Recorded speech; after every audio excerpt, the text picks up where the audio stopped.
오늘 함께 나눌 본문 말씀은 열왕기상 9장 10절에서 28절까지 말씀 함께 보도록 하겠습니다. 솔로몬이 두 집 곧 여호와의 성전과 왕궁을 20년 만에 건축하기를 마치고 갈릴리 땅의 성읍 20곳을 히람에게 주었으니 이는 두로왕 히람이 솔로몬에게 그 온갖 소원대로 백항목과 잣나무와 금을 제공하였습니다. 히람이 두로에게 와서 솔로몬이 자기에게 준 성읍들을 보고 눈에 들지 아니하여 이르기를 내 형제여 내게 준 이 성읍들이 이러한가 하고 이름하여 갑을 땅이라 하였더니 그 이름이 오늘까지 있느니라. 히람이 금 120달란트를 왕에게 보내었더라. 솔로몬 왕이 역군을 일으킨 까닭은 이러하니 여호와의 성전과 자기 왕궁과 밀로와 예루살렘 성과 하솔과 무깃도와 게셀을 건축하려 하였습니다. 전에 애굽 왕 바로가 올라와서 게셀을 탈취하여 불사르고 그 성읍에 사는 가나안 사람을 죽이고 그 성읍을 자기 딸 솔로몬의 아내에게 예물로 주었더니 솔로몬이 게셀과 아래 벳호롬을 건축하고 또 바알락과 그 땅에 들에 있는 다드물과 자기에게 있는 모든 국고성과 병거성들과 마병의 성들을 건축하고 솔로몬이 또 예루살렘과 네바논과 그가 다스리는 온 땅에 건축하고자 하던 것을 다 건축하였는데 이스라엘 자손이 아닌 아모리 사람과 헷 사람과 브리스 사람과 히위 사람과 여부스 사람 중 남아있는 모든 사람 곧 이스라엘 자손이 다 멸하지 못함으로 그 땅에 남아있는 그들의 자손들을 솔로몬이 노예로 역군을 삼아 오늘까지 이르렀으되 다만 이스라엘 자손은 솔로몬이 노예를 삼지 아니하였으니 그들은 군사와 그 신하와 고관과 대장이며 병거와 마병의 지휘관이 됨이었더라. 솔로몬에게 이를 감독하는 우두머리 550명이 있어 일하는 백성을 다스렸더라. 바로의 딸이 다윗 성에서부터 올라와 솔로몬이 그를 위하여 건축한 궁에 이를 때에 솔로몬이 밀로를 건축하였더라. 솔로몬이 여호와를 위하여 쌓은 제단 위에 해마다 3번씩 번제와 감사의 제물을 드리고 또 여호와 앞에 있는 제단에 분향하니라. 이에 성전 짓는 일을 마치니라. 솔로몬 왕이 에돔 땅 홍해 물가에 엘로 근처 에시온 게벨에서 베드를 지은지라. 히람이 자기 종 곧 바다에 익숙한 사공들 솔로몬의 종과 함께 그 배로 보내매 그들이 오빌에 이르러 거기서 금 420달란트를 얻고 솔로몬 왕에게로 가져왔더라. 아멘. 네, 솔로몬은 이제 20년에 거쳐 성전과 왕궁을 다 지었습니다. 통치기간 40년 중 무려 절반이나 되는 20년을 투자해 강력한 안정되고 강력한 나라를 세웠습니다. 이 역사에 이스라엘 백성은 물론 또 이방인의 왕들도 함께 참여하였습니다. 이로써 솔로몬 왕이 다방면에 걸친 그런 지식과 또 강력한 지도력이 더해지고 또 탁월한 외교력까지 갖춰져서 정말 지혜로운 지도자임을 입증하였습니다. 성경에서 나오는 인물 중 아주 탁월하고 또 화려한 업적을 남긴 인물임은 틀림없습니다. 그런데 항상 화려함 뒤에는 어두운 그림자가 있기 마련입니다. 그렇죠? 빛이 있으면 반드시 어둠이 있습니다. 우리 삶도 마찬가지죠. 반드시 모든 것에는 명암이 확실히 있습니다. 오늘 본문에서 솔로몬의 탁월하고 또 화려한 업적 그 이면에는 나오는 그림자도 오늘 본문에서 또렷이 등장합니다. 그 첫 번째 어두운 그림자는 솔로몬이 하나님의 약속을 잊어버렸다는 사실입니다. 이게 무슨 말이냐? 오늘 본문 10절에서 14절의 말씀은 이제 성전과 왕궁을 20년 만에 건축하고 그동안 자기가 두로왕 히람에게 받은 것에 대한 보상으로 갈릴리에 20개의 성읍을 주었다는 사실을 기록하고 있습니다. 솔로몬의 성전의 왕궁을 건축하는 데 필요한 무수한 자재를 히람이 도와줬습니다. 히람으로부터 공급을 받았고 거기에다 건축에 필요한 그런 기술자들과 벌목공들까지 지원받았습니다. 14절에 의하면 120달란트의 금을 지원받기까지 하였습니다. 여기서 120달란트는 무려 이제 4톤이 넘는 무게입니다. 당시 노예 18만 명을 거슬 수 있는 이런 거금이었다고 합니다. 이렇게 보면 솔로몬이 히람에게 받은 그간 지원의 대가로 히람이 표현한 것처럼 그런 쓸모없는 땅, 가물 땅이라고 하는 이 쓸모없는 땅, 갈릴리 20성읍을 준 것은 인간적으로 보면은 어쩌면 솔로몬 입장에서는 잘한 거래라고 할 수 있습니다. 하지만 여기서 우리가 알아야 할 것이 있습니다. 솔로몬의 이 거래는 하나님의 뜻에 정면으로 배치되는 행위였습니다. 물론 이는 앞에서 언급한 대로 솔로몬이 히람에게 신뢰와 믿음을 저버리는 행동뿐만이 아닙니다. 성도 여러분, 갈릴리 땅은 분명 이 당시 쓸모없는 땅이었습니다. 그래서 솔로몬이 그 땅을 히람에게 주었을 수도 있습니다. 그러나 그것은 어디까지나 인간적인 관점에서 그러했다는 것입니다. 갈릴리 땅은 인간적인 관점에서 보면 쓸모없는 땅일지 모르지만 그 땅은 하나님이 약속하신 그 땅의 경계 안에 있었던 땅입니다. 즉 갈릴리도 하나님의 약속의 땅으로서 하나님이 소유한 땅이었다는 말입니다. 그러므로 그 땅은 그 땅의 상태와 관계없이 인간이 임으로 그 땅을 초월할 수 있는 것이 아니었습니다. 하나님께서 이스라엘 백성들에게 토지 분배를 하실 때 뭐라고 말씀하셨습니까? 레위기 25장 23절 말씀을 보면 토지를 영구히 팔지 말 것은 토지는 다 내 것임이라. 너희는 거류민이여 동거하는 자로서 나와 함께 있느니라 라고 말씀하시면서, 그러니까 그들의 기업은 매매할 수 없다고 말씀하시는 것입니다. 그 이유로 그 땅의 근본 소유주가 하나님이 나니까 너희 맘대로 너희 임의로 거래할 수 없다고 분명히 말씀하셨습니다. 아무리 쓸모없는 땅이라고 하여도 하나님의 약속을 땅을 이방인에게 이게 넘겨준대서야 이게 말이 되는 일입니까? 사랑하는 성도 여러분, 비록 히람이 도와준 데 대한 보상의 차원이었다고는 하지만 솔로몬이 그 갈릴리 성읍을 히람에게 양도한 일은 절대 용납할 수 없는 일이란 사실입니다. 가나안 땅은 이스라엘이 한치의 예외도 없이 하나님의 약속으로 모두 다 얻은 땅이었습니다. 그래서 그것은 거래의 대상이 될 수 없다는 말입니다. 그런데도 솔로몬은 하나님의 뜻을 무시하고 하나님의 약속과는 상관없는 이방인에게 그 약속의 땅을 양도하는 잘못을 저지르고 만 것입니다. 이 말은 하나님의 약속을 솔로몬이 망각했거나 하나님이 하나님의 약속을 소홀히 여겼다는 것을 우리에게 보여주고 있습니다. 성도 여러분, 어떤 이들은 우리의 인생을 가리켜 거래에 빗대어 설명하기도 합니다. 그래서 더 나은 직장을 얻기 위해 또 더 많은 돈을 벌기 위해 수고의 대가를 치르기도 하고, 또 우리는 우리가 원하는 물품을 얻고 편리한 생활을 하기 위해 우리 재산 일부를 투자하여 여러 가치를 사들이기도 합니다. 그러나 우리는 우리가 가진 것 중에 결코 거래의 대상이 될 수 없다는 것이 있음을 또 알아야 합니다. 하나님께서 우리에게 주신 이 천국에 대한 소망, 우리가 하나님 앞에 지켜야 할 이 순결한 신앙, 그리고 우리를 천국으로 인도해 주시는 그 하나님의 거룩하신 이름과 그분이 주신 그 약속의 말씀은 여러분 무엇으로도 거래할 수 없는 것들입니다. 우리가 하나님으로부터 받은 이 거룩한 것들을 거래할 수 없음은 이것은 세상의 그 어떤 가치보다 이것이 더 보배롭고 더 가치 있다는 것을 우리에게 알려주는 것입니다. 만일 누군가 자기가 가진 금덩어리를 타인이 가진 돌덩어리와 뒤바꾸었다면 우리 뭐라 하겠습니까? 참 어리석고 미련한 자라고 그를 말하지 않겠습니까? 마찬가지로 우리가 가진 이 하나님의 주신 약속을 여러분 세상이 주는 것과 거래하려 든다면 이것은 더더욱 어리석고 지혜 없는 행동이라고 할 수 있습니다. 그것은 하늘의 영원한 보화를 그냥 썩어 없어질 그런 땅의 그런 가치와 바꾸는 행위입니다. 그런 사람은 에서가 그 팥죽 한 그릇을 여러분 그 장자의 명분과 팔아넘기는 것에 그 빗댈 만큼 어리석고 무지한 자일 것입니다. 그러므로 사랑하는 성도 여러분, 우리는 우리에게 주신 이 하나님의 약속이 얼마나 귀한 것인지 여러분 깨달아 아시기를 원합니다. 그리고 우리 이 심령 깊숙이 간직된 정말 우리가 이 하늘의 약속, 이 하늘의 그 소망을 지키기 위해 여러분 우리 모든 것을 희생한다 해도 여러분 이것을 포기하지 마시기를 바랍니다. 계속 지켜나가고 이 가치를 알고 그것을 우리 삶에서 보여주시는 모든 성도님 되시기를 주님의 이름으로 축복합니다. 또한 솔로몬의 화려한 업적 뒤에 두 번째 어두운 그림자는 가나안의 7 족속을 멸하지 않았다는 사실입니다. 이제 15절부터는 성전으로 해서 또 그런 성전 왕궁을 모두 완성하는 과정이 나옵니다. 그런데 쭉 완성을 했다고 하고 그 이제 주축을 보면 20절과 22절에 나오는데 솔로몬은 가나안 땅에 남아 있던 원주민 곧 아모리 사람, 헷 사람, 구리스 사람, 히위 사람, 여부스 사람에게 노역시켰다는 사실을 말씀하고 있습니다.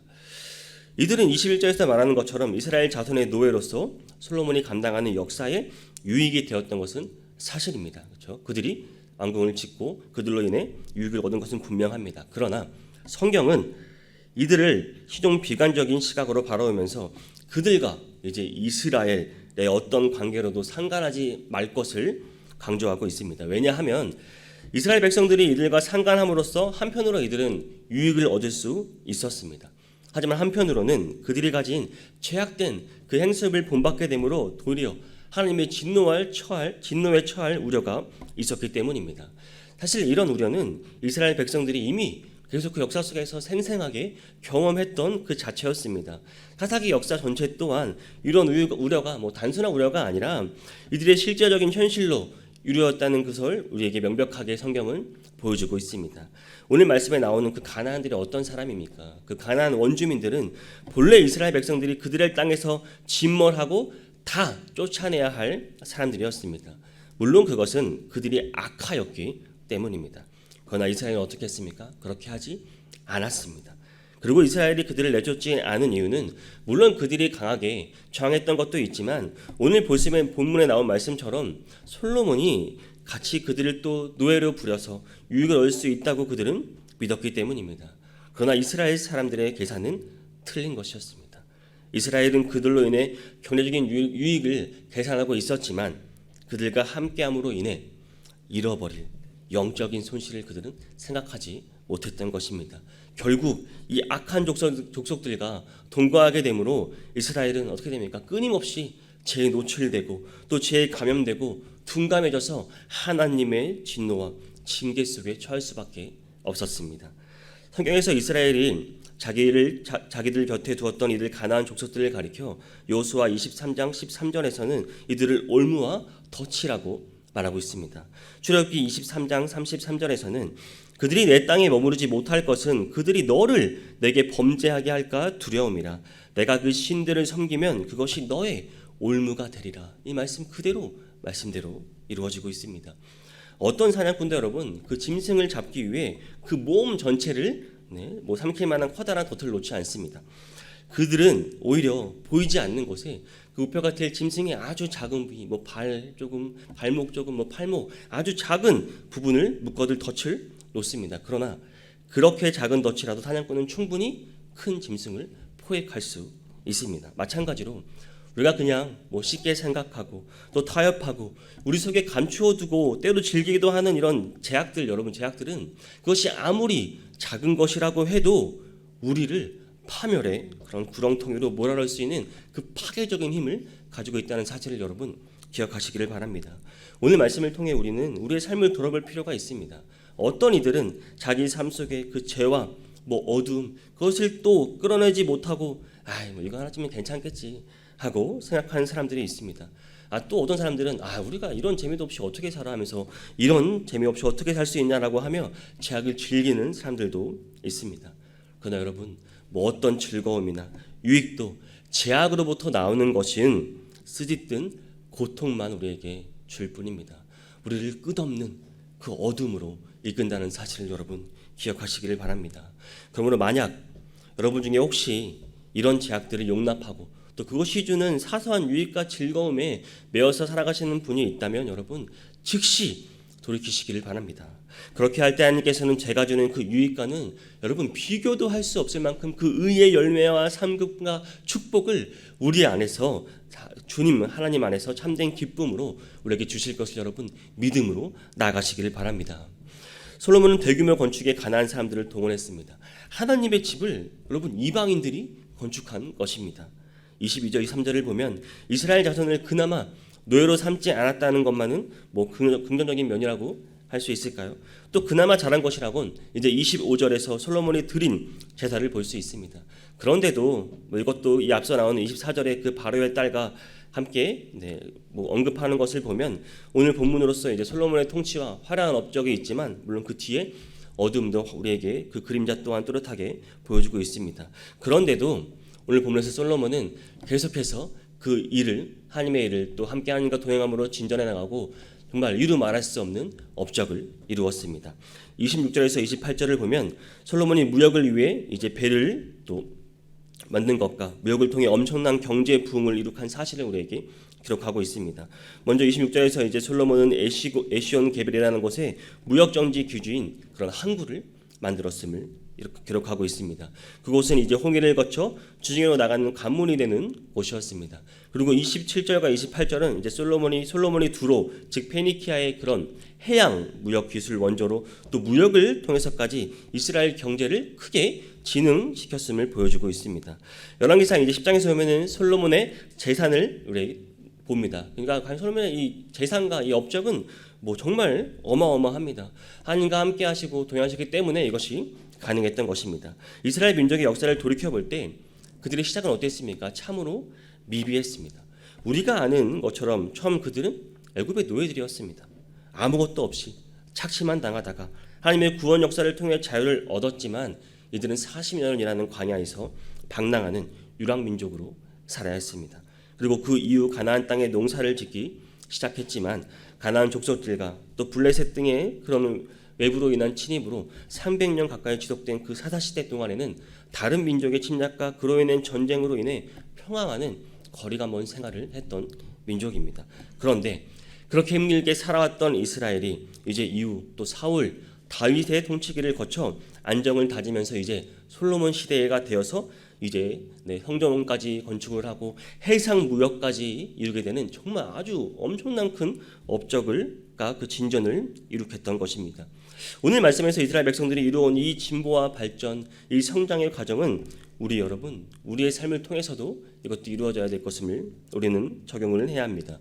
우리는 솔로몬이 드린 이 1,000번제나 성전 건축 등의 이런 기사를 통해 그가 또 솔로몬이 그런 신앙적 성장을 확인할 수 있었지만 동시에 오늘 말씀에서 같이 그의 삶에 영적으로 또 여기 진전하는 것 그 뒤에 또한 그림자 또 그 이면이 있음을 또 우리는 볼 수 있습니다.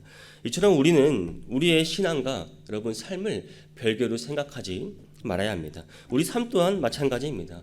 우리 삶에 신앙의 진전이 있다면 삶이 우리 신앙이 성숙한다면 또한 퇴보하고 영적으로 어두운 그런 제약된 삶 또한 우리와 함께 공존하고 있다는 것입니다.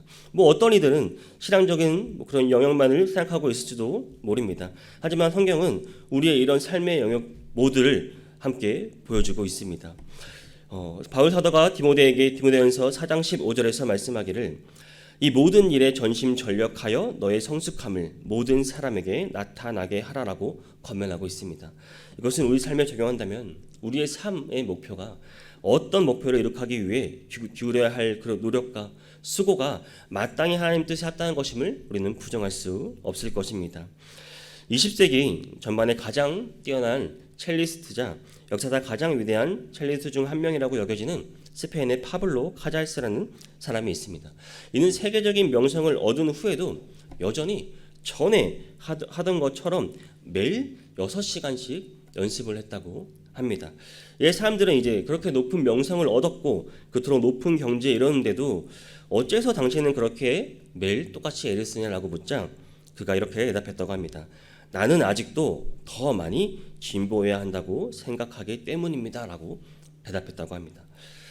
사랑하는 성도 여러분, 결국 우리는 어떤 자리에서든 또 어제보다는 오늘보다는 내일이 더 나은 것이 되도록 우리의 모든 삶의 영역에서 우리의 삶을 발전시켜 나가야 하는 것입니다. 그렇게 하는 것이 우리 자신들에게 기쁨이 될 뿐 아니라 우리가 살아가는 삶의 영역을 통해서도 하나님의 능력을 드러내는 일이 되는 것입니다. 오늘 우리는 본문을 통해 그런 솔로몬의 화려한 업적과 그 뒤에 가려진 그림자의 모습을 보았습니다. 세상에 둘도 없는 지혜로 또 가치 있는 것이 무엇인지 알고 그것을 추구했던 솔로몬이었습니다.